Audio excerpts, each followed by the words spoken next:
తులసిరెడ్డి తులసిరెడ్డి గారు చాలా senior politician, మీరు చాలా ఎన్నికలు చూశారు, చాలా ఎన్నికలకి పరిశీలకుడిగా వెళ్ళారు పార్టీలకు సంబంధించి. ఏంటి సార్ బీహార్లో ఇంత ఘోరమైన ఓటమి?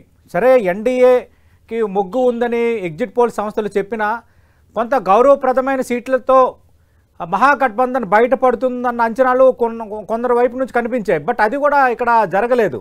అంటే ల్యాండ్ స్లైడ్ విక్టరీ అన్నట్టుగా ఈ స్థాయిలో సీట్లు రావడం అనేది ఎలా అర్థం చేసుకోవాలి? మీ తప్పిదాన్ని ఒప్పుకుంటారా?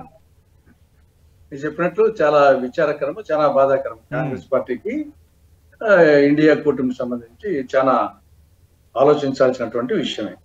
సరే, నా అవగాహన మేరకు ఏమంటే, ఒకటి ప్రధానంగా కుల సమీకరణలో, అక్కడ సామాజిక సమీకరణలో ఇండియా కూటమి ప్రధానంగా ముస్లిం అండ్ యాదవ్ కాంబినేషన్ మీద వీళ్ళు ఆధారపడినారు.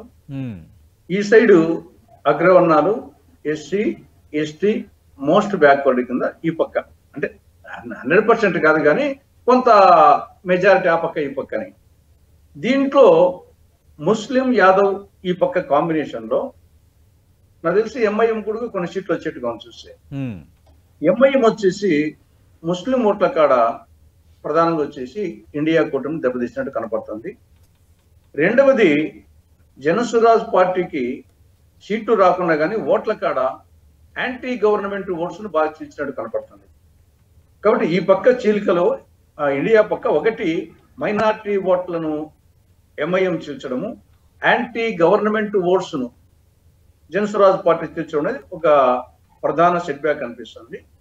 మూడవ అంశము ఫ్రెండ్లీ కంటెస్ట్ అనేది కూడా కొన్ని చోట్ల అది ఓవరాల్ గా అది నెగటివ్ ఇంపాక్ట్ చూపించిందేమో అనిపిస్తుంది. అది ఇండియాకు సంబంధించి. ఇక్కడ ఎన్డీఏకు సంబంధించి పోల్ మేనేజ్మెంట్ అద్భుతంగా చేసినట్టు కనపడుతుంది. రెండవది, మహిళా ఓటర్స్ నితీష్ కుమార్ దాని మీద వచ్చేసి పాజిటివ్ గా బాగా కనపడుతుంది. వాళ్ళ ఓటింగ్ కూడా పురుషులతో పోలిస్తే ఈ పక్క 63% ఉంటే వాళ్ళ 72% స్త్రీల మహిళా పోలింగ్ జరిగింది. తర్వాత దానికి ముందుగానే కొంత మహిళలు అనుకూలంగా నితీష్ కుమార్ ఉండడం పాటు ఈ యొక్క రోజ్గార్ యోజన 10,000 అనేది బాగా పనిచేసినట్టు కనపడతా ఉంది. తర్వాత జంగల్ రాజ్ నినాదం, అంటే అది చాలా 19 సంవత్సరాల కింద పరిపాలన అయినప్పటికీ దాన్ని బాగా ఎఫెక్టివ్ గా ప్రజల్లోకి చూపించే దాంట్లో ముమ్మర ప్రచారం చేశారు. అది కూడా నెగటివ్ మహాగఠబంధన్ కు అయిందేమో అనిపిస్తుంది. ఏది ఏమైనా ఇది చాలా దేశ రాజకీయాల మీద మహాగఠబంధన్ వచ్చింటే అది పెద్ద చర్చనీయాంశం, కానీ ఇది పెద్ద చర్చనీయాంశం నేను దేశ రాజకీయం, ఎందుకంటే ఆల్రెడీ కేంద్రంలో ఉండేది కూటమి, అనేక రాష్ట్రాల్లో ఉండేది బీజేపీ అనుకూలమైన పార్టీలు. కాబట్టి ఏదో దేశ రాజకీయాల మీద ఈ పక్క మహాగఠబంధన్ వచ్చింటే అది చర్చనీయాంశం అయింది. ఏం పెద్ద చర్చనీయాంశం కాదని నా అభిప్రాయం జాతీయ రాజకీయాల మీద. అంటే మహాగఠబంధన్ చాలా ప్రతిష్టాత్మకంగా తీసుకుంది. మీ పార్టీ నేత రాహుల్ గాంధీ ఓట్ చోరీ అంశాన్ని ఇక్కడి నుంచే ప్రస్తావించి మొత్తం చేయని ర్యాలీ లేదు.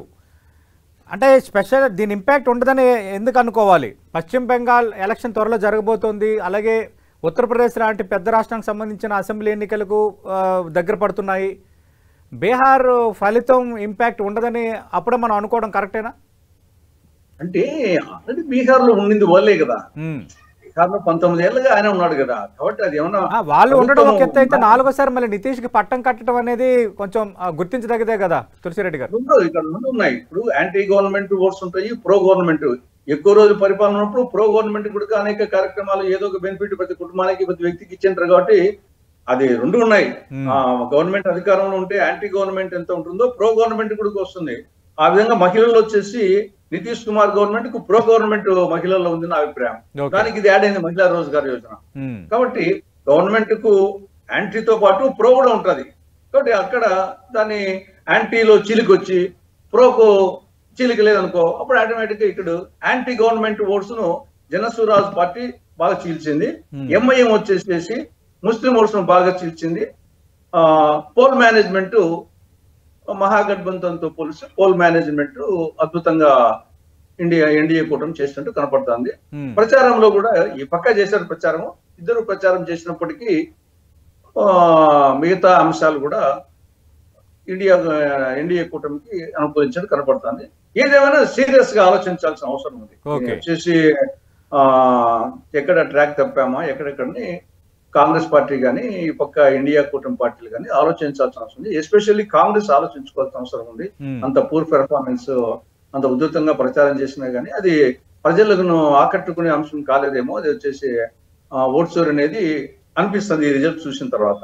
ఓకే, తులసిరెడ్డి గారు సమీక్షించుకోవాలంటున్నారు కదా, ప్రధానంగా ఈ ఓటు చోరీ అంశాన్ని చాలా అంటే బీహార్లో స్టార్ట్ చేసిన అంశాన్ని మీరు దేశవ్యాప్తంగా దాన్ని విస్తృతం చేశారు, దాని మీద ఎక్కువగా మాట్లాడారు. కానీ మరి అదేమీ ఇంపాక్ట్ చూపించలేదా? అంటే అక్కడ లోకల్ ఇష్యూస్ కంటే ఇలాంటి జనరల్ ఇష్యూస్ ఎక్కువగా కాంగ్రెస్ పార్టీ నేతలు మాట్లాడుతున్నారు అనేది ఒకటి. రెండోది, కాంగ్రెస్కి ఎదురవుతున్న వరుస అపజయాల నేపథ్యంలో మరి ఏం చేయబోతున్నారు ఫ్యూచర్లో అని. ఇది నిరంతర పోరాటము. ఇప్పుడు మనము చరిత్ర తీసుకుంటే అనేక సంవత్సరాల పాటు దేశవ్యాప్తంగా కాంగ్రెస్ కు కమ్యూనిస్టు కు పోటీ ఉన్నది. అప్పుడు BJP insignificant, even Jan Sangh period అంటూ ఉన్నప్పటికీ, ఈవెన్ 84 లో వచ్చేసి కేవలం బీజేపీ 2 సీట్లు వచ్చాయి. ఈ రోజు వసమ్మడి 3 సార్లు అధికారం. అంటే నిరంతర పోరాటం. ఏది ఒకసారి వస్తానే పొంగిపోవాల్సిన అవసరం లేదు, ఒకసారి పోతా నిరాశపడాల్సిన అవసరం లేదు. ఒక నిరంతర పోరాటం అంతే, దీనికి వేరే మార్గం లేదు. పోరాటం చేసే నేపథ్యంలో అది వ్యూహం అనేది, అది వచ్చేసి ఎత్తుగడ అనొచ్చు, వ్యూహం అనొచ్చు. అంటే ఎత్తుగడ వేయటంలో విఫలమవుతున్నారా? సరైన ఈక్వేషన్స్ ఇప్పుడు మహాగఠబంధన్లో కూడా బహిరంగంగానే కాంబినేషన్స్ కుదరటానికి చాలా సమయం పట్టింది. లేదు సింగిల్గా పోటీ చేస్తామన్న అసంతృప్తి బయలుదేరింది. ఎంఐఎం మహాగఠబంధన్లో చేరుతామంటే వద్దని తేజస్వి యాదవ్ అన్నారు. అంటే అటు పోటీకి ముందు సీట్ల సర్దుబాటు దగ్గర చాలా గందరగోళాలు చోటు చేసుకున్నాయి. అంటే మీరు చెప్పినట్టు జనరల్ గా రూలింగ్ లో, కేంద్రం రూలింగ్ లో ఉంది కాబట్టి రాష్ట్రం రూలింగ్ పార్టీకి సీట్ అడ్జస్ట్మెంట్ గా కొంత కంట్రోల్ ఉంటుంది. అపోజిషన్ పార్టీస్ కు జనరల్ గా వచ్చేసి ఛానల్ ఉంటే బీహార్ లో అధికారం లేదు, కేంద్రంలో 10 ఏళ్ళ నుండి అధికారం లేదు కాబట్టి యాక్చువల్ గా వచ్చేసి సీట్ల పంపకం కాడ కొంత ఇబ్బందులు ఉంటాయి. దానికి కారణం వచ్చేసి అక్కడ ప్రభుత్వం అధికారం ఉండడము, 2 చోట్ల ఇక్కడ లేకపోవడము. ఏదేమైనా ప్రతి ఎన్నిక ఒక ఛాలెంజ్. ఇప్పుడు ఆడపోయింది, మరి తెలంగాణలో వచ్చేసి జూబ్లీ హిల్స్ లో టీఆర్ఎస్ సీట్ తీసుకున్నారు కాబట్టి ప్రతిదీ పోరాటమే అంతే, దానికి నుంచి వేరే సూత్రమే ఉండదు. ప్రతి ఎన్నికలు ఆ రోజు అప్పుడుండే పరిస్థితులు బట్టి జనరల్ ఎన్నికలు ఎట్లా, ఉప ఎన్నికలు ఎట్లా, ఓవరాల్ పరిస్థితి బట్టి ఎత్తుగడలు వేసుకుంటూ పోవాల్సింది అంతే. ప్రతిసారి ఫెయిల్ అయినంత మాత్రాన నిరాశ పడాల్సిన అవసరం లేదు. తనకి ఎగ్జాంపుల్ చెప్తే కదా, బీజేపీకి 2 సీట్ల నుండి దేశమంతా, అలాంటిది వచ్చేసి 3 సార్లు వర్షం రావడం అనేది కాబట్టి బౌన్స్ బ్యాక్ ఫలితాలు కనిపిస్తున్నాయి కదా. లోక్సభ ఎన్నికల్లో భారతీయ జనతా పార్టీ 240 సీట్లకు కొంత పరిమితమై కొంత కుదుపునకు గురైన తర్వాత జరిగిన రాష్ట్రాల ఎన్నికల్లో తిరిగి నిలబెట్టుకోవటం, స్టాండర్డ్ ఓటు సాధించుకోవటం, మళ్ళీ ఇక్కడ పొత్తుల్లో భాగంగా ఇక్కడ ఉన్న ఎన్డీఏ కూటమి తిరిగి అధికారాన్ని చేజిక్కించుకోవటం, ఇవన్నీ కూడా మళ్ళీ కొంత వెరీ పాజిటివ్ అంశాలు కదా. అంటే కాంగ్రెస్ ఫెయిల్ అవుతుందా, ఇండి కూటమి ఫెయిల్ అవుతుందా అంటే ఇప్పుడు ఇంకా వచ్చేసి ఇండియా కూటమిలో ప్రధానంగా కాంగ్రెస్ కాబట్టి కాంగ్రెస్ సమీక్ష చేసుకోవాలా, ఆలోచించుకోవాలా. డెఫినెట్ గా వచ్చేసి ఎందుకు జరుగుతుందన్న సీరియస్ గా ఆలోచిస్తారు. మెయిన్ గా కాంగ్రెస్ పార్టీని ఆలోచించుకోవాలి. పార్టీలు ఇండియా కూటమిప్పటికీ కొన్ని చోట్ల ఇప్పుడు వాళ్ళు స్వతంత్రంగా మరి ఎస్పీ గానీ ఎంఐఎం గానీ వాళ్ళ గురించి వాళ్ళు ఆలోచించుకుంటారు. మెయిన్ గా కాంగ్రెస్ ఆలోచించాలా. పరిపాలించిన దేశాన్ని పరిపాలించిన పార్టీ ఎందుకు పరిస్థితి వచ్చింది, కాబట్టి ఎక్కడ మనం రాంగ్ స్టెప్ వేసామని చెప్పేసి కొంత కూలంకషంగా చర్చించుకోవాల్సిన అవసరం ఉంది. రైట్.